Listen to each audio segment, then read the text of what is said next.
السلام علیکم۔ وعلیکم السلام۔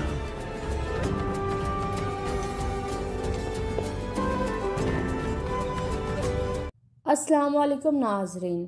اس قسط کے آغاز میں ارطغرل حکیم ہرتگ کے پاس پہنچتا ہے اور پوچھتا ہے کہ کیا حال ہے آپ کا؟ ہرتگ کہتا ہے انہوں نے میری آنکھوں کی روشنی چھین لی ہے سردار، لیکن میرا دل ابھی بھی روشن ہے۔ اللہ کا شکر ہے کہ ایک آدمی کو صرف اسی روشنی کی ضرورت ہوتی ہے۔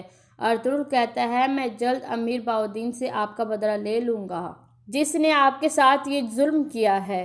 ہرتگ کہتا ہے اللہ آپ کی مدد فرمائے سردار۔ دوسری طرف ایربلگہ خاتون خاموش اپنے خیمے میں بیٹھی تھی۔ اتنے میں سلمیٰ خاتون اندر داخل ہوتی ہے۔ ایربلگہ خاتون کہتی ہے کہ تم میرے جانے کی وجہ سے خوش ہو؟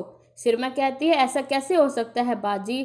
ایربلگہ خاتون کہتی ہے تو پھر تم خوش کس بات سے ہو؟ سلمیٰ شرماتے ہوئے بتاتی ہے کہ ہمارا بھائی چاہتا ہے کہ میں ارطغرل کے ساتھ شادی کر لوں۔ یہ سن کر ایربلگہ خاتون حیران پریشان ہو جاتی ہے۔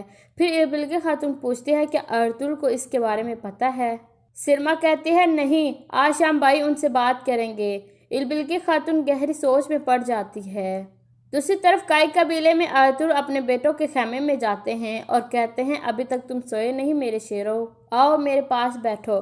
پھر وہ سب ایک جگہ بیٹھ جاتے ہیں۔ پھر ارطغرل اپنے بیٹوں سے پوچھتا ہے بتاؤ تم لوگ کیا باتیں کر رہے تھے؟ عثمان کہتا ہے ہم آپ کے بارے میں سوچ رہے ہیں بابا کہ آپ پر بہت ساری ذمہ داریاں ہیں، لیکن ہم نہیں جانتے کہ سب سے مشکل ذمہ داری کیا ہے۔ ارطغرل کہتا ہے سب سے مشکل ذمہ داری ماں اور باپ ہونا ہے، اور سب سے مشکل ادارہ خاندان ہوتا ہے۔ دوسری طرف ایربلگہ خاتون امیر بہاؤالدین کے خیمے میں پہنچتی ہے اور کہتی ہے آپ نے مجھے بلایا تھا؟ امیر بہاؤالدین کہتے ہیں برائے کرم بیٹھ جائیں۔ پھر ایربلگہ خاتون بیٹھ جاتی ہے۔ پھر بہاؤالدین کہتا ہے آپ ایک بہادر عورت ہو، آپ جیسی بیوی ہر آدمی چاہے گا، میرے خیال سے آپ کو محل میں ہونا چاہیے تھا۔ ایربلگہ خاتون کہتی ہے مجھے ان پتھر کی دیواروں کا کوئی شوق نہیں ہے، میرا محل میرا خیمہ ہے۔ اس کے بعد بہاؤالدین اسے بہت ساری باتیں کرتا ہے، لیکن ایربلگہ خاتون نہیں مانتی ہے اور اجازت لے کر وہاں سے چلی جاتی ہے۔ اس کے بعد اگلا دن شروع ہو جاتا ہے۔ تھوڑی دیر بعد دمرل کہتا ہے مرگن کی طرف سے خبر آئی ہے سردار، درگیوس کے آدمیوں نے منگولوں سے سونا حاصل کر لیا ہے۔ ارطغرل کہتا ہے بہت اچھے، کیا اسے پتہ چل گیا ہے کہ وہ سونا لے کر کہاں گئے ہیں؟ دمرل کہتا ہے وہ ان کے پیچھے گیا ہے۔ ارطغرل کہتا ہے ہر چیز ہمارے منصوبے کے مطابق چل رہی ہے، ایک دفعہ ہمیں مرگن کی طرف سے ان کے کھانے کی جگہ مل جائے پھر ہم انہیں وہی زندہ دفن کریں گے۔ اتنے میں ایربلگہ خاتون اور سلمیٰ وہاں پہنچ جاتی ہیں۔ وہ گھوڑے سے اترتی ہے تو ارطغرل انہیں خوش آمدید کہتے ہیں۔ سلمیٰ کہتی ہے میں نے سنا ہے کہ آج رات آپ ہماری دعوت پر آ رہے ہیں، اس لیے ہم بازار سے کچھ چیزیں خریدنے آئے ہیں۔ پھر وہ جانے لگتی ہیں تو ارطغرل ایربلگہ خاتون کو آواز دیتا ہے۔ ایربلگہ خاتون رک جاتی ہے۔ ایربلگہ خاتون مڑ کر ارطغرل کی طرف دیکھنے لگتی ہے۔ ارطغرل کہتا ہے اگر آپ مناسب سمجھے تو میں آپ سے بات کرنا چاہتا ہوں۔ ایربلگہ خاتون کہتے ہیں کیوں نہیں، سلمیٰ تم یہیں رکو ہم ابھی آتے ہیں۔ اس کے بعد وہ اندر چلے جاتے ہیں۔ اندر آ کر ارطغرل ایربلگہ خاتون کو کہتا ہے میں نے آپ کی آنکھوں میں ہمیشہ ولولہ اور جوش دیکھا ہے، لیکن ان دنوں آپ کافی غمگین نظر آ رہی ہیں۔ ایربلگہ خاتون کہتی ہے الحمدللہ میں نے اپنی زندگی اپنے قبیلے کے روایات کے مطابق گزار دی ہے، اس کے لیے میں نے اپنی بہت سی پیاری چیزوں کو قربان کیا ہے، اس لیے میں غمگین اور پریشان ہوں۔ ارطغرل کہتا ہے جس ایربلگہ خاتون کو میں جانتا ہوں وہ اس طرح اداس نہیں ہوتی۔ ایربلگہ خاتون کہتی ہے کاش میں اس جنت جیسی جگہ پر رہ سکتی، لیکن اب وقت آ گیا ہے کہ میں یہاں سے اب چلی جاؤں۔ میرے اوپر آپ کا بہت قرض ہے ارطغرل صاحب، اب جب ہم بات کر رہے ہیں تو میں آپ کو بتا دوں آخری دفعہ میں آپ کو الوداع کر دیتی ہوں، میرے بھائی نے مجھے قبیلے سے نکال دیا ہے۔ یہ سن کر ارطغرل چونک جاتا ہے اور کہتا ہے آپ کو بیبورگ صاحب نے قبیلے سے کیوں نکالا ہے؟ ایربلگہ خاتون کہتی ہے وہ چاہتے ہیں کہ میں امیر بہاؤالدین سے شادی کروں، لیکن میرے انکار کی وجہ سے انہوں نے مجھے قبیلے سے نکال دیا ہے۔ ارطغرل کہتا ہے شادی کرنے کے لیے رضا ضروری ہے اور یہ ہمارے اسلام میں بھی حکم ہے، آپ کا بھائی غلط ہے۔ ایربلگہ خاتون کہتی ہے لیکن میرے بھائی نے ایک چیز صحیح کی ہے، دونوں قبیلوں کے اتحاد کے لیے وہ میری بہن کی شادی آپ سے کروانا چاہتا ہے۔ یہ سن کر ارطغرل مسکرانے لگتا ہے۔ دوسری طرف درگیوس کے آدمی خفیہ غار میں سونا لے کر جا رہے تھے، جبکہ مرگن ان کی جاسوسی کر رہا تھا۔ غار کے اندر اورانوس کچھ سکے چیک کرتا ہے اور اپنے سپاہیوں کو کہتا ہے کہ سارے صندوق دیکھ لو، کہیں کوئی نقلی سکے تو نہیں ہیں، ہم دوبارہ بیوقوف نہیں بننا چاہتے۔ باہر مرگن کہتا ہے اب وقت آ گیا ہے کہ ان گیدڑوں کے ٹھکانے پر حملہ کیا جائے۔ اس کے بعد وہ وہاں سے چلا جاتا ہے۔ اس کے بعد رات کا وقت ہو جاتا ہے۔ عمر قبیلے میں ضیافت کا انتظام ہو چکا تھا۔ تھوڑی دیر بعد ارطغرل اور اس کا خاندان وہاں پہنچ جاتا ہے۔ سب لوگ ایک دوسرے کو خوش آمدید کہتے ہیں۔ اس کے بعد ارطغرل تحفے کے طور پر بیبورگ کو ایک تلوار تحفے میں دیتے ہیں۔ بیبورگ ان کا شکریہ ادا کرتا ہے، پھر وہ دسترخوان پر بیٹھ جاتے ہیں۔ بہاؤالدین کہتا ہے اللہ کرے آج کی یہ دعوت ماضی کی تلخ یادوں کو مٹا دے۔ ہمیں ایک نئے دور کا آغاز کرنا چاہیے، چلے بسم اللہ کریں۔ پھر وہ کھانا کھانے لگتے ہیں۔ دوسری طرف لپکے قلعے میں درگیوس اور اس کے سپاہی ایک جگہ اکٹھے تھے اور ایک سونے کا صندوق بھی وہاں موجود تھا۔ درگیوس اپنے سپاہیوں سے کہتا ہے میرے بہادر جنگجوؤں، تم نے یہ ثابت کر دیا ہے کہ تم لوگ بہت مضبوط اور بہادر ہو۔ اب میں اپنا وعدہ پورا کروں گا اور تم لوگوں پر سونے کی بارش کر دوں گا۔ اس کے بعد وہ اشارہ کرتا ہے اور باری باری سب کو بلا کر سونے کے سکے دینے لگتا ہے۔ پھر درگیوس کہتا ہے ہم جتنا خون بہا سکے اتنا بہائیں گے اور ایک بڑی فوج کا انتظام کریں گے اور اس سے ہم بہت ساری فتوحات حاصل کریں گے۔ اورانوس کہتا ہے حضور آپ آدھا سونا ارطغرل کو کب دیں گے؟ درگیوس کہتا ہے میں کبھی بھی آدھا سونا نہیں دوں گا۔ اورانوس کہتا ہے کیا یہ جنگ کا باعث نہیں بنے گی؟ درگیوس کہتا ہے ہم اس سونے سے ایک مضبوط اور بڑی فوج تیار کریں گے جس کو ارطغرل کبھی ہرا نہیں سکے گا۔ اورانوس کہتا ہے تو ارطغرل نے اپنی قبر خود کھود لی ہے۔ درگیوس کہتے ہیں ہاں میں جانتا ہوں کہ ارطغرل نے ہم پر احسان کیا ہے۔ آج رات ہم ایک بڑا جشن منائیں گے، جیت ہمیشہ ہماری ہوگی۔ دوسری طرف عمر قبیلے میں سب لوگ کھانا کھا چکے تھے۔ ہیمہ خاتون کھانے کی تعریف کرتی ہے۔ پھر بہاؤالدین کہتا ہے سلجوق ریاست کے وزیر کے طور پر کچھ چیزوں نے مجھے بہت خوش کیا ہے۔ ان مشکل دنوں میں درگیوس کے آدمی کے ساتھ نمٹنا ایک بہت بڑی فتوحات ہے ارطغرل، یہ ایک تعریف کے قابل ہے۔ ارطغرل کہتا ہے میں نے صرف اپنی ذمہ داری نبھائی ہے جو میری ریاست نے مجھے سونپی ہے۔ بہاؤالدین کہتا ہے لیکن میں ایک چیز کی وجہ سے پریشان ہوں۔ آپ نے قلعے سے زندہ نکلنے کے لیے درگیوس کو کیا پیشکش کی تھی؟ ارطغرل کہتا ہے ہر آدمی کا ایک اپنا راستہ ہوتا ہے، کچھ لوگ اپنا کام خود کرتے ہیں اور کچھ لوگ دوسروں سے کرواتے ہیں۔ پھر ارطغرل بات بدلتے ہوئے کہتا ہے کہ یہاں صرف ہم کھانا کھانے نہیں آئے ہیں، چونکہ دونوں قبیلوں کا اتحاد ہمیں زیادہ مضبوط بنائے گا، اس لیے میں نے ایک فیصلہ کیا ہے۔ اللہ کے حکم اور اپنے نبی کے قول پر میں ایلبلگی خاتون سے شادی کرنا چاہتا ہوں۔ یقیناً یہ تبھی ممکن ہوگا جب ایلبلگی خاتون اسے قبول کریں گی۔ تو ایلبلگی خاتون کہتی ہے کہ مجھے قبول ہے، مجھے ارطغرل صاحب کا رشتہ قبول ہے۔ ارطغرل صاحب مسکرانے لگتے ہیں۔ پھر بہاؤالدین کہتا ہے اس کا کیا مطلب ہے؟ ارطغرل کہتا ہے آپ کیوں غصہ کر رہے ہیں بہاؤالدین؟ میں نے اپنی خواہش کا اظہار کیا ہے اور ایلبلگی خاتون نے اسے قبول کر لیا ہے۔ اب بیبولگ صاحب کے بولنے کی باری ہے۔ سب لوگ بیبولگ کی طرف دیکھنے لگتے ہیں۔ اتنے میں بہاؤالدین کا خاص آدمی بہادر آتا ہے اور کہتا ہے مہمان خانے سے خبر آئی ہے، سارے منگول مارے گئے ہیں اور سونا چوری ہو گیا ہے۔ یہ سن کر بہاؤالدین اور بیبولگ حیران پریشان ہو جاتے ہیں۔ پھر بہاؤالدین کھڑا ہو جاتا ہے۔ بہاؤالدین غصے سے کہتا ہے کس نے یہ کیا ہے؟ بہادر کہتا ہے اس کا کوئی پتہ نہیں ہے، سارے منگول مارے گئے ہیں۔ یہ سن کر بہاؤالدین پریشان ہو جاتا ہے۔ بیبولگ کہتا ہے سب سے پہلے ہم سونے کی بات کریں گے اور اس کے بعد ہم رشتے کی بات کریں گے۔ اب خواتین ہمیں اجازت دیں تاکہ ہم اکیلے میں بات کریں۔ یہ سن کر ساری خواتین باہر چلی جاتی ہیں۔ پھر بیبولگ پوچھتا ہے اب ہم کیا کریں گے حضور؟ بہاؤالدین کہتا ہے ہم مہمان خانے جائیں گے اور تحقیقات کریں گے۔ ارطغرل کہتا ہے کیا آپ کا دفاع تیار ہے بہاؤالدین؟ بہاؤالدین کہتا ہے مجھے کیا دفاع کی ضرورت ہے؟ ارطغرل کہتا ہے سونے کے ذمہ دار آپ تھے، اس لیے منگول سب سے پہلے آپ سے تحقیقات کریں گے۔ یہ سن کر بہاؤالدین سوچ میں پڑ جاتا ہے۔ دوسری طرف سرمہ اپنے خیمے میں داخل ہوتی ہے۔ وہ شدید غم اور غصے میں مبتلا تھی۔ اس کے ذہن میں ارطغرل اور ایلبلگی خاتون کی باتیں گھوم رہی تھی۔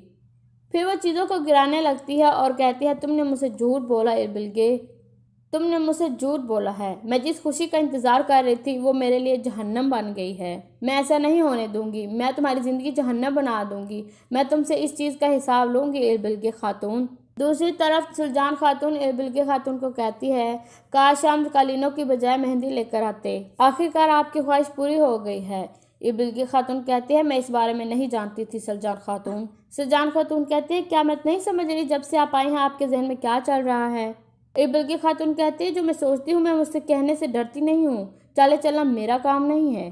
اتنے میں ہیمہ خاتون بول پڑتی ہے اور کہتی ہے خواتین یہ وقت ان باتوں کا نہیں ہے، یہ بیبولگ صاحب فیصلہ کریں گے۔ لیکن سلجان خاتون باز نہیں آتی۔ وہ کہتی ہے ارطغرل کے دل میں صرف حلیمہ سلطان کی مہر ہے، اس لیے ارطغرل صاحب کی پیشکش نہ صرف پیار کی علامت ہے بلکہ سیاسی مقاصد کے لیے ہے۔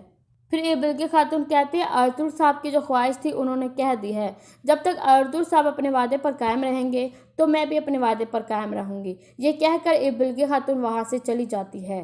اس کے بعد ہیما خاتون کہتی ہے سلجان تم بالکل بھی خاموش نہیں رہ سکتی۔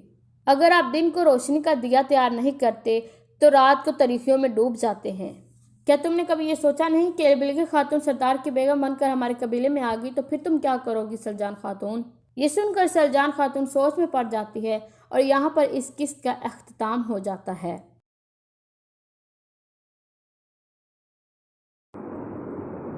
السلام علیکم ناظرین، آج کا ہمارے مسئلے بہت اہم ہیں۔ امید کرتے ہیں کہ ہمارے یہ چھوٹے چھوٹے مسئلے آپ کو پسند آئیں گے، تو یہ مسئلے آپ غور سے سنیں گا۔ ہم یہاں سے سٹارٹ کرتے ہیں۔ اچھا یا برا خواب دیکھے تو کیا کریں؟ یعنی کہ کچھ لوگ ایسے ہوتے ہیں کہ جو اچھے خواب دیکھتے ہیں، انہیں بہت خوشی ہوتی ہے اپنے اچھے خواب دیکھ کر۔ جیسے کہ کسی کا خواب ہوتا ہے کہ وہ پولیس افسر بنے گا، کسی کا خواب ہوتا ہے وہ انجینئر بنے گا، کسی کا خواب ہوتا ہے وہ ڈاکٹر بنے گا۔ اس طرح لوگ کے مائنڈ میں یہ سیٹ اپ ہوتا ہے اور وہ خواب میں دیکھتے ہیں کہ ہم لوگ اپنی خواہشات کے مطابق ہم بن گئے۔ جیسے کہ ڈاکٹر نے خواب میں دیکھا وہ ڈاکٹر بن گیا اور حقیقت میں وہ ڈاکٹر بن گیا، یا ڈاکٹر خواب میں دیکھتا ہے، یعنی کہ عام انسان خواب میں دیکھتا ہے کہ وہ ڈاکٹر بن گیا۔ خواب ہے نا، یہ اچھا خواب کھلائے گا۔ اور برے خواب ایسے ہوتے ہیں، ڈرونے وغیرہ ہو گئے، جو لوگ عجیب عجیب سے ذہن میں واقعات ہو جاتے ہیں، خیالات ہوتے ہیں، یہ برے خواب ہوتے ہیں۔ اچھے خواب اللہ کی طرف سے ہوتے ہیں اور برے خواب شیطان کی طرف سے ہوتے ہیں۔ اچھا خواب اللہ کی طرف سے ہوتا ہے اور برا خواب شیطان کی طرف سے ہوتا ہے۔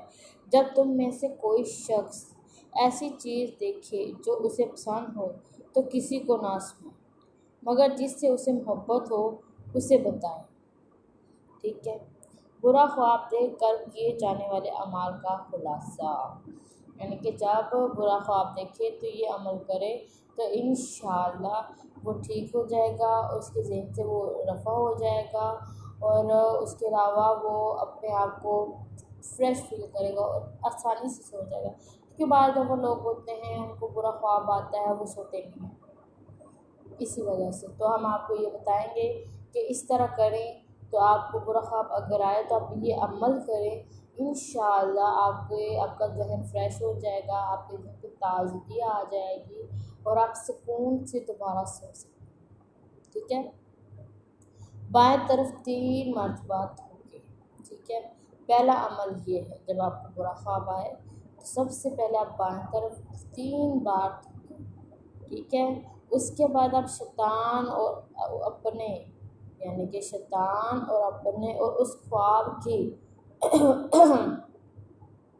یعنی کہ شیطان سے اپنے اور اس خواب سے اور اس خواب کی برائی سے 3 مرتبہ اللہ کی پناہ مانگیں، یعنی کہ 3 دفعہ استغفر اللہ، یہ کہے کہ یا اللہ مجھے معاف کر دے، یا اللہ مجھے معاف کر دے، یا اللہ مجھے معاف کر دے، یہ کہ استغفر اللہ استغفر اللہ استغفر اللہ، ٹھیک ہے؟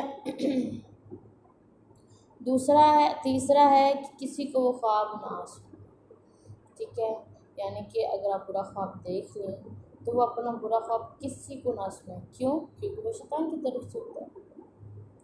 چوتھا ہے اس میں جس پہلو پر وہ لیٹا ہو اسے بدل دیں، یعنی کہ اگر آپ دائیں طرف سوئے ہیں تو آپ اپنا منہ بائیں طرف کر دیں، اگر آپ بائیں طرف سوئے ہیں تو اپنا منہ دائیں طرف کر دیں، ٹھیک ہے؟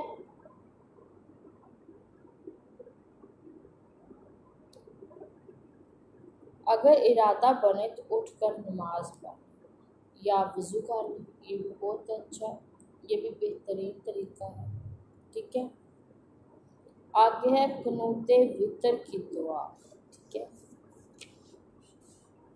اے اللہ، تو نے جس لوگوں کو ہدایت دی ان میں مجھے بھی ہدایت دے، آمین، اور جن لوگوں کو تو نے عافیت دی ان میں مجھے بھی عافیت دے، اور جن کا تو خود ولی بنا ان میں میرا بھی ولی بن جا، اور تو نے جو کچھ مجھے عطا فرمایا اس میں میرے لیے برکت فرما، اور جو فیصلے تو نے کیے ہیں ان کے شر سے مجھے محفوظ رکھ، کیونکہ تو فیصلے کرتا ہے اور تیرے خلاف کوئی فیصلہ نہیں ہو سکتے۔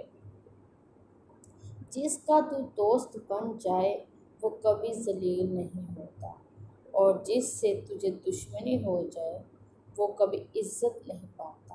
اے ہمارے پروردگار، تو عزت والا اور بلند ہو۔ ابو داؤد ترزکی، نسانی بن ماخذ، احمد دارمی، حاکم بہمی۔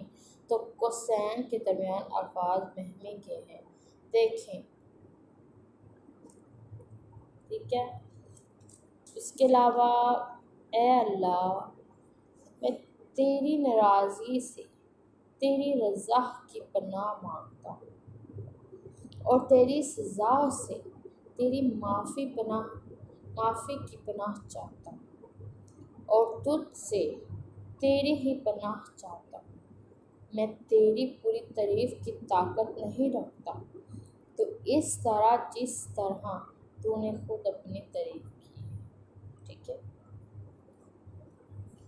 اے اللہ، ہم تیری ہی عبادت کرتے ہیں، تیرے لیے ہی نماز پڑھتے ہیں، سجدہ کرتے ہیں، تیری ہی کوشش اور جلدی کرتے ہیں، تیری رحمت کی امید رکھتے ہیں، اور تیرے عذاب سے ڈرتے ہیں۔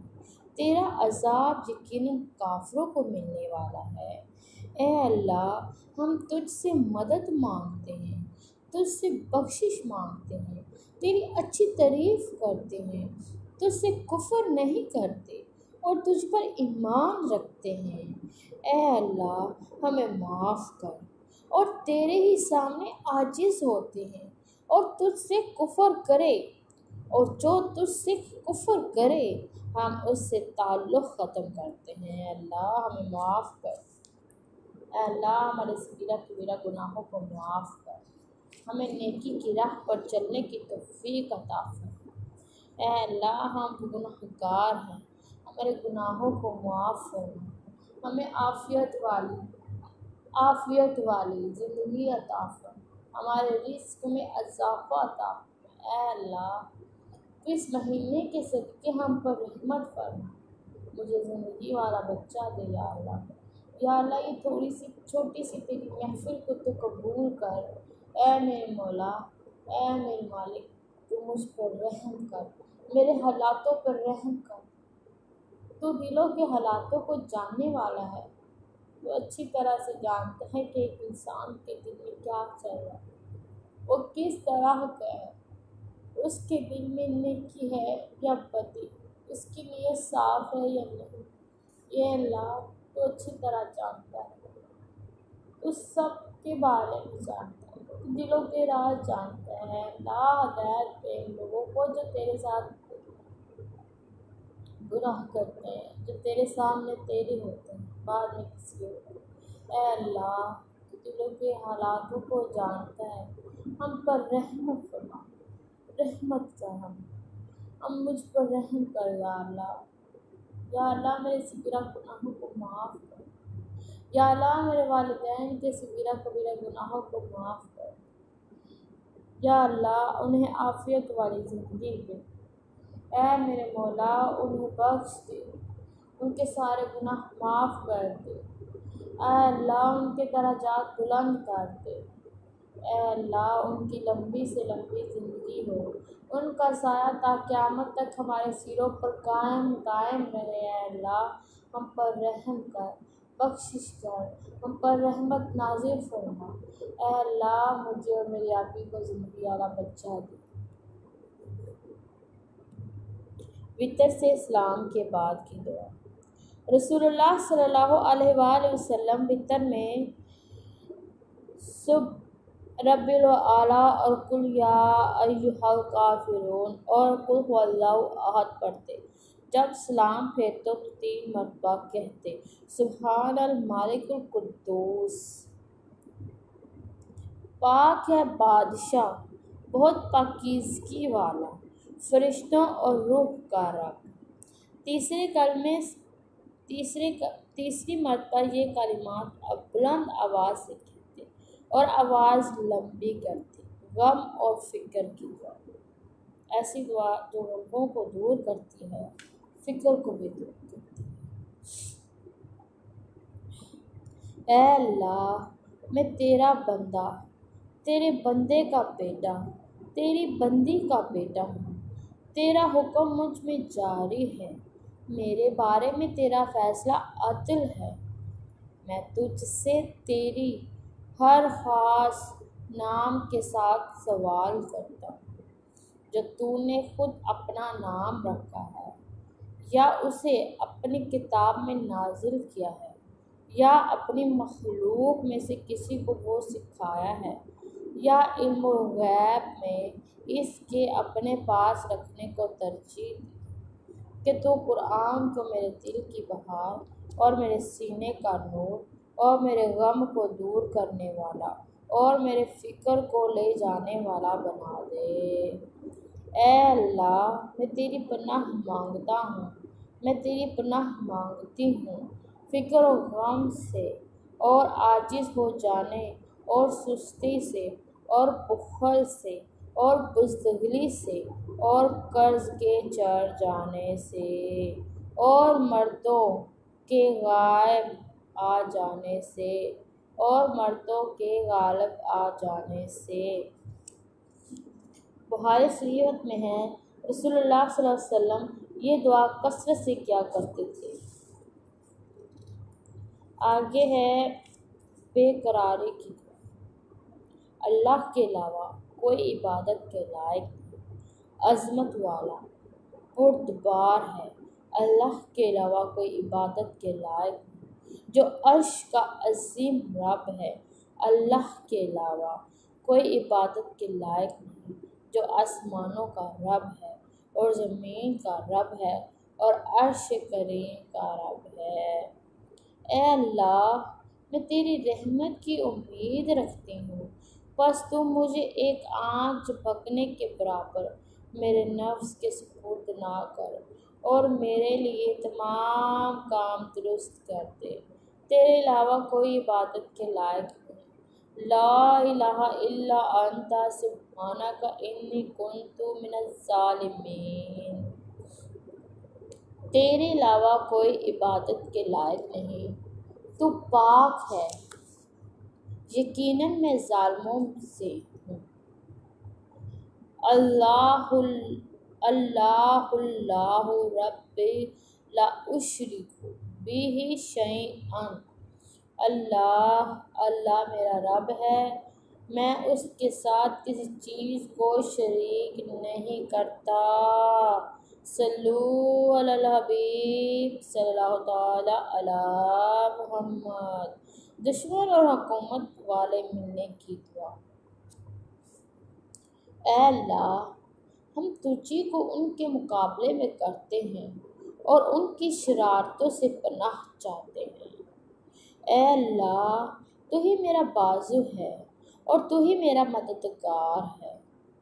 تیرے ساتھ ہی میں گھومتا پھرتا ہوں، تیرے ساتھ ہی حملہ آور ہوتا ہوں، تیرے ساتھ ہی دشمنوں سے لڑتا ہوں۔ صلو علی الحبیب صلی اللہ تعالی علی محمد۔ ہمیں اللہ ہی کافی ہے اور وہ بہت کارساز ہے۔ جسے ایمان میں شک ہونے لگے تو وہ یہ دعا کرے، اللہ کی پناہ مانگتے ہیں۔ پہلا تو یہ ہے۔ دوسرا، جس چیز میں شک ہے اس میں مزید سوچ بچار طرح کر دے۔ یہ کلمات کہے، آمنت باللہ ورسولہ، آمنت باللہ ورسولہ، آمنت باللہ ورسولہ۔ میں اللہ اور اس کے رسول پر ایمان لایا۔ اللہ کا یہ فرمان پڑھے، وہی اول ہے، وہی آخر ہے، وہی ظاہر ہے، وہی باطن ہے، وہی اور ہر چیز کو جاننے والا ہے۔ الاول هو الاول والآخر والظاہر والباطن وَهُوَ بِكُلِّ شَيْءٍ عَلِيمٌ۔ ادائیگی قرض کے لیے دعا۔ اے اللہ، مجھے اپنے حلال کے ساتھ اپنے حرام سے کافی ہو جا اور مجھے اپنے فضل کے ساتھ اپنے علاوہ سب سے غنی کر دے۔ اے اللہ، میں فکر اور غم سے اور عاجزی سے اور سستی سے اور بخل اور بزدلی سے اور قرض کے چڑھ جانے سے مردوں کے غلبے سے تیری پناہ چاہتا ہوں۔ صلو علی الحبیب صلی اللہ تعالی علی محمد۔ نماز میں یا قرآن پڑھتے ہوئے وسوسے کے آنے کی دعا۔ عثمان بن عاص فرماتے ہیں کہ میں نے عرض کیا، یا رسول اللہ، شیطان میرے درمیان اور میری نماز اور قرات کے درمیان رکاوٹ بن گیا ہے کہ وہ نماز اور قرات مجھ پر غلط ملت کر دیتا ہے۔ رسول اللہ صلی اللہ علیہ وآلہ وسلم نے فرمایا، یہ ایک شیطان ہے جس کا نام خنزب ہے۔ جب تم اسے محسوس کرو تو 3 دفعہ اس سے اللہ کی پناہ مانگو اور بائیں طرف 3 دفعہ تھوک دو۔ صلو علی الحبیب صلی اللہ تعالی علی محمد۔ مسلم شریف کی روایت ہے کہ عثمان رضی اللہ عنہ فرماتے ہیں، میں نے ایسا ہی کیا تو اللہ تعالیٰ نے اسے مجھ سے دور کر دیا۔ صلو علی الحبیب صلی اللہ تعالی علی محمد۔ اس شخص کی دعا جس پر کوئی کام مشکل ہو جائے۔ ٹھیک ہے۔ یا اللہ، کوئی کام آسان نہیں مگر جسے تو آسان کر دے، اور تو جب چاہتا ہے تو مشکل کو آسان کر دیتا ہے۔ گناہ کرے تو کیا کرے اور کیا کہے۔ پہلی احادیث میں ہے، جو بندہ بھی کوئی گناہ کرے پھر اچھی طرح وضو کرے پھر اٹھ کر 2 رکعت رکھتے پڑھے پھر اللہ تعالیٰ سے بخشش مانگے تو اللہ تعالیٰ اسے بخش دیتا ہے۔ صلو علی الحبیب صلی اللہ تعالی علی محمد۔ وہ دعائیں جو شیطان اور ان وسوسوں کو دور کرتی ہیں۔ پہلی ہے شیطان سے اللہ کی پناہ مانگنا۔ ٹھیک ہے۔ دوسرا ہے اذان۔ آگے ہے منثور اذکار اور قرآن پاک کی تلاوت۔ ٹھیک ہے۔ جب کوئی ایسا واقعہ ہو جائے جو اس کی مرضی کے خلاف ہو یا کوئی کام اس کی طاقت اور اختیار سے باہر ہو جائے تو کیا کہے۔ رسول اللہ صلی اللہ علیہ وآلہ وسلم نے فرمایا، طاقتور مومن کمزور مومن سے بہتر ہے اور اللہ کو زیادہ محبوب ہے، اور دونوں میں بھلائی ہے۔ جو کام تمہیں نفع دے اسے حرص کرو، اس کی حرص کرو، اور اگر تمہیں کوئی نقصان پہنچ جائے تو یہ مت کہو کہ اگر میں اس طرح کرتا تو یہ ہو جاتا، بلکہ یوں کہو، قدر اللہ و ما شاء فعل۔ اللہ تعالیٰ نے تقدیر میں لکھا اور اس نے جو چاہا کیا، کیونکہ اگر لفظ شیطان کا کام کرتا ہے۔ اللہ تعالیٰ عاجز رہ جانے، ہمت ہار دینے پر ملامت کرتا ہے، لیکن تم دنائی کا دامن مت چھوڑنا، پکڑے رکھنا۔ جب کوئی کام تمہارے اختیار سے باہر ہو جائے تو کہے، حسبی اللہ و نعم الوکیل، مجھے اللہ کافی ہے اور وہ بہت اچھا کارساز ہے۔ بچوں کو کون سے کلمات پڑھانے چاہیے، ان کی کیا تربیت ہے، دعا ہم آپ کو بتاتے ہیں۔ ابن عباس فرماتے ہیں کہ رسول اللہ صلی اللہ علیہ وآلہ وسلم امام حسن اور حسین کو ان کلمات کے ساتھ پناہ دیتے تھے، سکھایا کرتے تھے یا پڑھاتے تھے، میں تم دونوں کو ہر شیطان اور زہریلے جانوروں سے اور ہر لگ جانے والی نظر سے اللہ کے مکمل کلمات کے ساتھ پناہ دیتا ہوں۔ بیمار پرستی کے وقت مریض کے لیے دعا۔ نبی کریم صلی اللہ تعالی علیہ وآلہ وسلم جب کسی بیمار کے پاس بیمار پرستی کے لیے جاتے تو اس سے فرماتے، لباسا طہور انشاء اللہ، کوئی حرج نہیں، یہ بیماری اللہ نے چاہا تو پاک کرنے والی ہے۔ دوسری صحیح بخاری میں ہے، کوئی مسلمان ایسے مریض کی بیمار پرستی کرے جس کی موت کا وقت آ پہنچا ہو اور 7 مرتبہ یہ کہے تو اسے عافیت دی جائے گی۔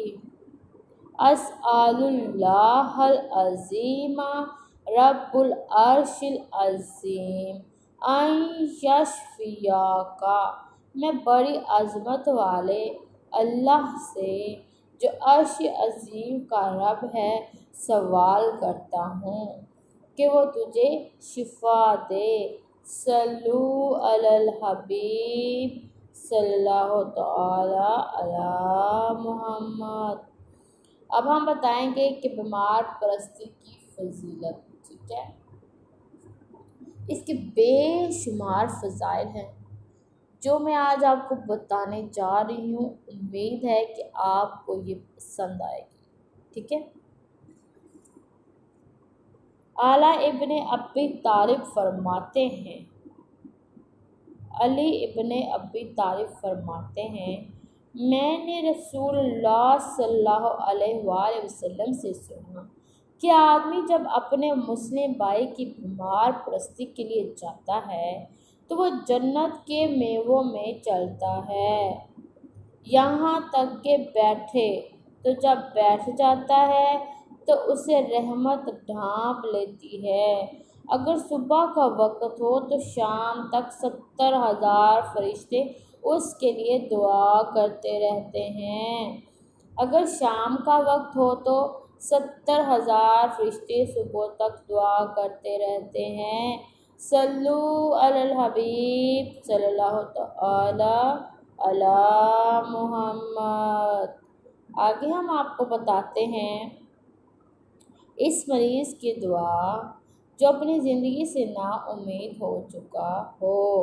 اللہم اغفر لی وارحمنی والحقنی بالرفیق الاعلیٰ، اے اللہ مجھے بخش دے، مجھ پر رحم کر اور مجھے سب سے اونچے رفیق کے ساتھ ملا دے۔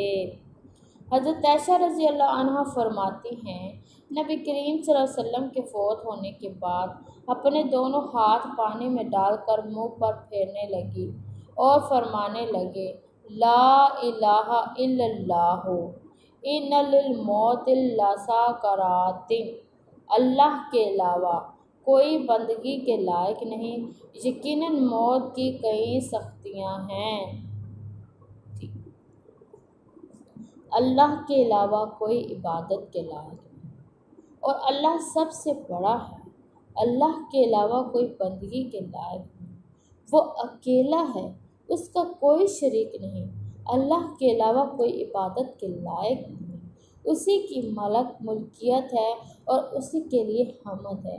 اللہ کے علاوہ کوئی بندگی کے لائق نہیں اور نہ بچنے کی طاقت ہے اور نہ کچھ کرنے کی مگر اللہ کی مدد کے ساتھ۔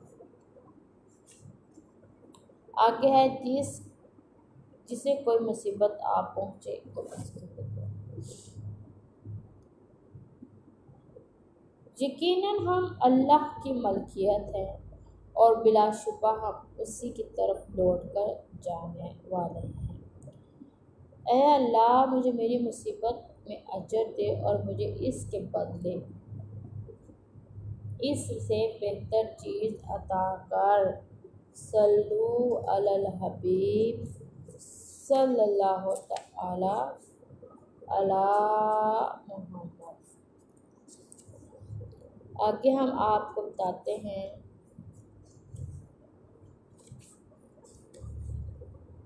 بادل گرجنے کی دعا۔ عبداللہ بن زبیر جب بادل کے گرج سنتے تو باتیں چھوڑ دیتے اور پڑھتے سبحان الذی یسبح الرعد بحمدہ والملائکۃ من خیفتہ۔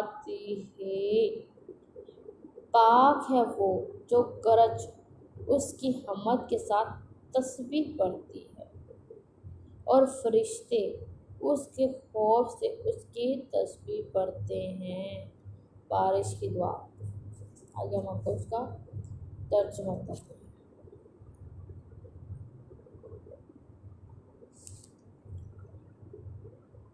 اے اللہ ہمیں بارش عطا فرما، مدد کرنے والے، خوشگوار، سرسبز کرنے والے، فائدہ پہنچانے والے، نقصان نہ دینے والے، جلدی و دیر والی نہ ہو۔ اللہم اغثنی، اللہم اغثنی، اللہم اغثنی۔ اے اللہ ہمیں بارش دے، اے اللہ ہمیں بارش دے، اے اللہ ہمیں بارش دے۔ اے اللہ اپنے بندوں اور اپنے جانوروں کو پانی پلا اور اپنی رحمت پھیلا دے اور اپنے مردہ شہر کو زندہ کر دے۔ بارش اترتے وقت کی دعا، یعنی کہ جب بارش ہو۔ اللہم صباً، اللہم صیباً نافعاً۔ اے اللہ اسے نفع دینے والی بارش بنا دے۔ بارش اترنے کے بعد مطرنا بفضل اللہ ورحمتہ، ہم پر اللہ کے فضل اور اس کی رحمت سے بارش ہو۔ مطلع صاف کرنے کے لیے دعا۔ اللہم حوالینہ ولا علینا۔ اے اللہ ہمارے ارد گرد بارش برسا، ہم پر نہ برسا۔ اے اللہ ٹیلوں اور پہاڑوں پر اور وادیوں کے نیچی جگہوں میں اور درخت اگنے کی جگہوں میں بارش برسا۔ چاند دیکھنے کی دعا۔ اللہ تعالیٰ سب سے بڑا ہے، اے اللہ تو اسے ہم پر طلوع کر امن، ایمان، سلامتی اور اسلام کے ساتھ اور اس چیز کی توفیق کے ساتھ جس سے تو محبت کرتا ہے اور جسے پسند کرتا ہے۔ اے چاند ہمارا رب اور تیرا رب اللہ ہے۔ روزہ کھولنے کی دعا۔ یہ تو سب کو آتی ہوگی۔ پیاس چلی گئی، رگیں تر ہو گئیں، اور اگر اللہ نے چاہا تو اجر ثابت ہو گیا۔ صلو علی الحبیب صلی اللہ تعالی علی محمد۔ اس میں ایک روایت ہے جو میں آپ کو سناتی ہوں، امید کرتے ہیں کہ آپ کو یہ روایت پسند آئے گی، ٹھیک ہے۔ عبداللہ بن عمرو بن عاص بیان کرتے ہیں کہ رسول اللہ صلی اللہ علیہ وآلہ وسلم نے فرمایا، روزہ دار کے لیے روزہ کھولتے وقت ایک دعا ہے جو رد نہیں کی جاتی۔ ابن ابی ملیکہ کہتے ہیں کہ عبداللہ بن عمرو روزہ کھولتے وقت یہ دعا پڑھتے، اللہم انی اسألک برحمتک وسعت کل شیء ان تغفر لی۔ اے اللہ میں تجھ سے تیری اس رحمت کے ساتھ سوال کرتا ہوں جو ہر چیز پر وسیع ہے کہ تو نے مجھے بخش دے۔ کھانے کے بعد جب تم میں سے کوئی کھانا کھائے تو پڑھے بسم اللہ الرحمن الرحیم۔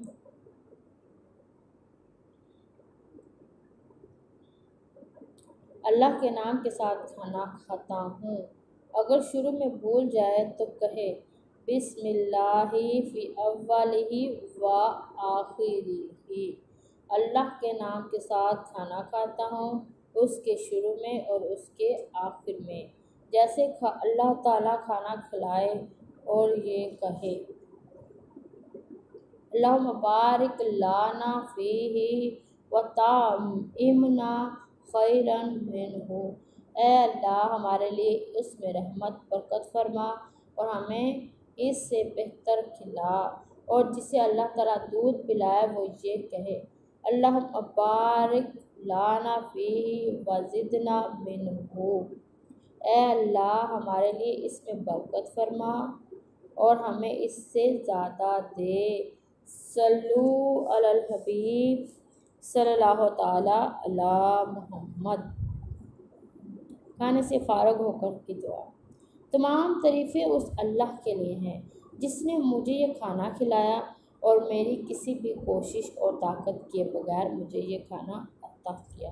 تمام تعریفیں اللہ کے لیے ہیں، تعریف بہت زیادہ پاکیزہ جس میں برکت کی گئی ہو، جسے نہ کافی سمجھا گیا ہو کہ مزید کی ضرورت نہ ہو، نہ چھوڑا گیا ہو اور نہ ہی اس سے بے پرواہی کی گئی ہو۔ اے اللہ صلو علی الحبیب صلی اللہ تعالیٰ علی محمد۔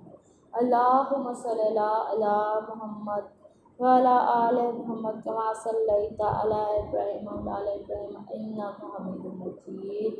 اللہم بارک علی محمد وعلی آل محمد کما بارکت علی ابراہیم وعلی آل ابراہیم انک حمید مجید۔ اے اللہ جو ہم نے کلام پاک پڑھا اس میں زبر، زیر، شد، مد جو بھی غلطی ہو گئی ہو اسے معاف فرما کے اپنے بارگاہ الہی میں قبول و منظور فرما۔ اس پاک اور مقدس مہینے کے صدقے اس محفل کو قبول کر، ہماری اس چھوٹی سی محفل کو رنگ و باغ کر، ہمیں ہماری اس چھوٹی سی محفل کو قبول کر۔ اے اللہ اگر ہم سے اس محفل میں تھوڑی سی بھی کوتاہی